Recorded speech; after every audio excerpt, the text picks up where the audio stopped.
Formatting in Excel is the process of changing the appearance of data in a worksheet to make it clearer, more organized, and easier to understand. Now, these are the importance of formatting. First, it makes the data easy to read, it improves presentation, it helps highlight important information, and it makes your worksheet look professional. Now, we have several types of formatting in Excel. The first is text formatting.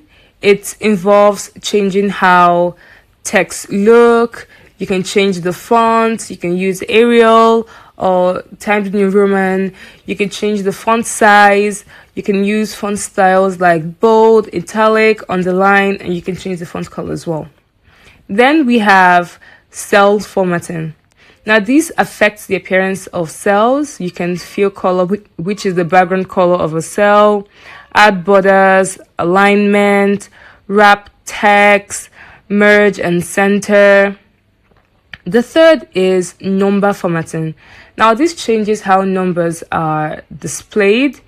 We have general, which is the default format. We have numbers with decimals or whole numbers. Then we have currency/accounting, which adds currency symbols. We have percentage, which adds the percentage sign and treats that digit as a percentage.